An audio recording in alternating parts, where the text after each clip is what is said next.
हूं आपके पास, लेकिन ये 159 से आप सहमत हैं हर्षवर्धन? निश्चित तौर पर मुझे कोई भ्रम नहीं दिखता। और मेरा और आपको लगता है देवेंद्र फडणवीस सीएम बनेंगे?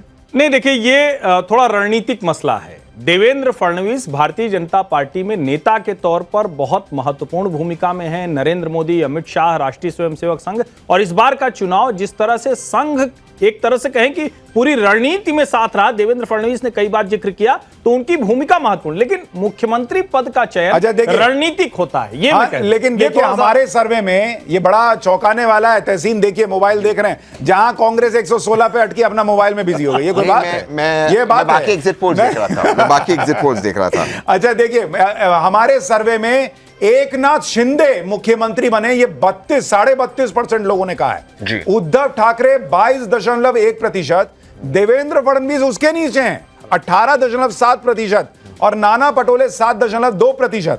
यानी अगर इन आंकड़ों के हिसाब से चले तो एकनाथ शिंदे फिर से सीएम पद पर वापसी कर सकते हैं। लेकिन खुद अमित शाह तक कह चुके हैं कि भाई वहां पर सीएम बाद में डिसाइड होगा, और अगर बीजेपी सिंगल लार्जेस्ट पार्टी है तो फिर बीजेपी का सीएम बनना चाहिए। अब आपको दिखाते हैं कि किस पार्टी को कितनी सीट है महाराष्ट्र में, जरा वो तस्वीर देखिए। 159 जो बीजेपी गठबंधन का आंकड़ा है, इसमें खुद अकेले बीजेपी को 95 से 105 सीटें आ सकती हैं। शिवसेना शिंदे गुट को 33 से 37 सीट आ सकती है, और अजीत पवार की जो पार्टी है वो कहां फिर जा रही है आप समझ ही सकते हैं। उनका भी बता ही दीजिए। 95 से 105, 33 से 37, यानी मात्र 18 से 21 सीट पर अजीत गुट जो है वो सिमट सकता है। ये तस्वीर दिख रही है। सिद्धार्थ भाई, अगर आप सिंगल लार्जेस्ट पार्टी हैं जो एग्जिट पोल कह रहा है, तब भी एकनाथ शिंदे सीएम होंगे क्या?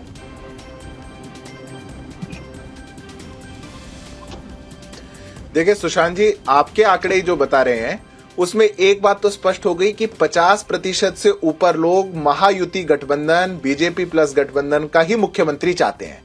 अगर 50% से ऊपर लोग ऐसा चाहते हैं तो कहीं ना कहीं जो आंकड़े आप सीटों के लिए कह रहे हैं वो भी बहुत अच्छे और उससे बेहतर ही होगा, क्योंकि 50% से ऊपर का ओपिनियन एक बहुत बड़ा होता है। पर मुख्यमंत्री को लेकर के हम लोग पहले ही अपनी स्थिति को बिल्कुल स्पष्ट कर चुके। हमारे तीनों गठबंधन के साथियों के शीर्ष नेता, भारतीय जनता पार्टी का पार्लियामेंट्री बोर्ड, ये बैठ करके तय करेगा कि हमारा मुख्यमंत्री कौन होगा। हम वैसे भी सुशांत जी, आप इतने लंबे समय से भाजपा को और राजनीति को कवर कर रहे हैं। भाजपा मुख्यमंत्री बनाने के लिए किसी नेता को किसी पद पर बैठाने के लिए चुनाव नहीं लड़ती, हम विकास के लिए चुनाव लड़ते हैं। महायुति का मुख्यमंत्री होगा। अमित हमारे सहयोगी बताएंगे, वो भी बीजेपी में कवर करते हैं। अमित, अगर 159 बीजेपी गठबंधन और बीजेपी सिंगल लार्जेस्ट पार्टी है 100 सीटों के साथ, तो क्या एकनाथ शिंदे सीएम होंगे या बीजेपी का सीएम होगा?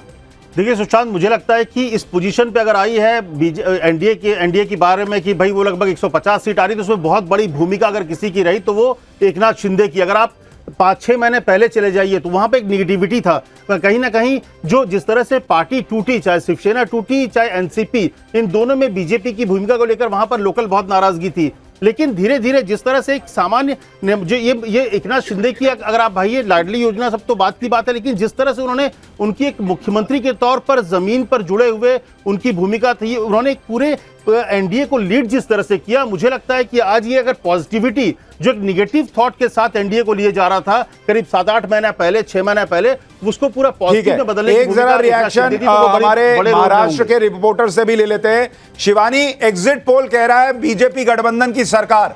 आप जब जमीन पर रिपोर्ट कर रही थी, कवर कर रही थी इस चुनाव को, आपको लग रहा है ये आंकड़ा 159 तक ही जाएगा या उसके ऊपर भी जा सकता है, उसके नीचे रह सकता है? सुशांत, बात करें अगर आंकड़ों की तो ये साफ तौर पर जो आंकड़ा हम 159 का दे रहे हैं वहां तक एनडीए अलायंस जो है वो पहुंच सकती है बीजेपी को लेकर। लेकिन 2 महीने पहले महाविकास अघाड़ी यानी कि विपक्ष के लिए एक बहुत बड़ा खेमा बचा था कि विपक्ष की सरकार आने के बेहद बड़े बड़े चांसेस थे। लेकिन जिस तरीके से एनडीए की पॉलिसीज लॉन्च हुई हैं, स्कीम लोगों तक पहुंची हैं, ये बिल्कुल साल 2019 के चुनाव वाला एनडीए का दाव था कि उस समय भी आप देखिए कि 8 महीने पहले स्कीम्स को लॉन्च किया गया, गया। 2 महीने पहले लोगों को मुनाफा मिला और रिजल्ट के तौर पर एनडीए की सरकार बनी। देवेंद्र फडणवीस को एक बड़ा फायदा उस समय भी भाजपा को मिला था और कुछ उसी तरीके की जिस तरीके से अमित भी जिक्र कर रहे थे कि एकनाथ शिंदे ने पॉजिटिवली एनडीए को यहां तक लाया है और उनकी भूमिका अहम है और जिसका बहुत बड़ा मुनाफा हम देखेंगे इस चुनाव में। लोकसभा चुनाव जो अब से 6 महीने पहले हुए थे उसमें भाजपा से अजित पवार को अपने साथ सम्मिलित करने को जो नाराजगी थी वो लोगों ने खुले तौर पर दिखाई और अब इन स्कीम के जरिए, ग्राउंड वर्क के जरिए, सभाओं के जरिए एकनाथ शिंदे ने इसे काफी ज्यादा पॉजिटिवली टर्न किया है।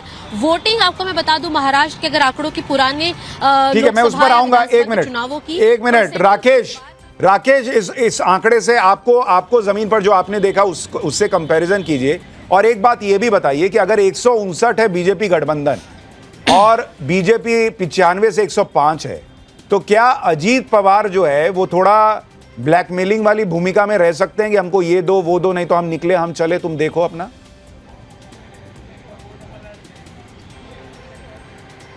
जी बिल्कुल, देखिए पहली बात तो मैं इन आंकड़ों से पूरी तरीके से लगभग सहमत हूँ। इसी के आसपास का ये आंकड़ा है। दूसरी बात इसकी जो वजह है वो ये वजह है क्योंकि अब मैंने देखा कि 1 बजे तक जो आज का वोटिंग परसेंटेज था काफी कम था। उसके बाद आरएसएस ने संगठन ने जो भूमिका निभाई है लोगों के घरों घरों तक जाकर के लोगों को बाहर निकाल के वोटिंग परसेंटेज बढ़ाने की, ये सबसे बड़ा गेम चेंजर साबित होगा महायुति के लिए, खासतौर से बीजेपी के लिए। तीसरी बात, अजित पवार खुद बीजेपी के अंदरूनी जो है ये सूत्र बताते हैं कि उन्हें खुद को अजित पवार पर यकीन नहीं है कि वो इस बार चुनाव के बाद क्या करेंगे, किसके पास जाएंगे, किसके पास नहीं जाएंगे।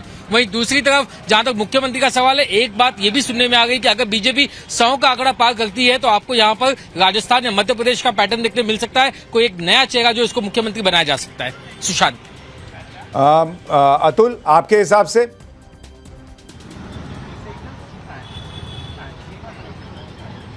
जी देखिए, जो आंकड़े हमारे यहाँ चल रहे हैं 159 वो बहुत ज़्यादा मुझे लगता है कि सही है ऑब्जर्वेशन के हिसाब से। लेकिन जैसा कि आपने चर्चा किया, मुख्यमंत्री का एक जो चेहरा है जिसमें आपने दिखाया कि सबसे ज़्यादा जो पोल है फेवरेट वो मुख्यमंत्री एकनाथ शिंदे के तौर पे देखे जा रहे हैं। उनका जो एक सिंपल सा चेहरा है, हम कहे एक कॉमन मैन मुख्यमंत्री जो अपने आप को हमेशा से वो कहते रहे हैं, पोर्ट्रे करते रहे हैं, वो लोगों के बीच में जिस तरीके से जाके अपनी बातों को रख रहे थे, वो लगातार अगर आप देखें जिस तरीके से अग्रेसिव चुनाव प्रचार एक साइड में बीजेपी की तरफ से की जा रही थी, उस तरीके का एक अग्रेशन जो है मुख्यमंत्री एकनाथ शिंदे ने अपने चुनाव प्रचार सभाओं में उस तरीके का नहीं दिखाया, जिसका एक बहुत बड़ा फायदा हुआ। दूसरी बात है जो हमने एक छोटा रिएक्शन हर्षवर्धन भाई आपसे भी लेना है। अगर 1 मिनट आ रहा हूं तहसीन, अगर अजीत पवार ने कहा कि सीएम मुझे बना, नहीं तो बना लो जैसे बनाते हो सरकार, मैं चला चाचा के पास, तब नहीं, पहली बात तो अजीत पवार इस अवस्था में होंगे नहीं। अगर 20 सीट है तब सर? मेरा अपना यह अनुमान है, और अगर 20 सीट होगी और ऐसी कोई महत्वाकांक्षा उनकी होगी तो शायद उनके लिए और बुरे दिन आएंगे। ये मैं आज कह रहा हूं, परिणाम जो भी हो। और एक मेरा बड़ा स्पष्ट मानना है, और इसको जरा ध्यान से देखिए, हम लोग बात कर रहे हैं कि देवेंद्र फडणवीस बनेंगे, एकनाथ शिंदे बनेंगे, लेकिन अजीत पवार को भी थोड़ा सा श्रेय मैं दे दूं कि उन्होंने भी इधर आकर जिस तरह का संतुलन दिखाया है वो कमाल का है। और दूसरी बात, एकनाथ शिंदे और देवेंद्र फडणवीस कह रहे थे भाई हमें मुख्यमंत्री नहीं बनना है, हम लोगों को सरकार बनानी है, चाहे जो बने। उधर क्या था, उद्धव ठाकरे, संजय निरुपम धमकी देते रहे कि आप हमें मुख्यमंत्री का चेहरा तक नहीं घोषित करें। दोनों में बड़ा फर्क है। जो वहां की जनता है महाराष्ट्र की, शायद उसको भी देख रही होगी। मैं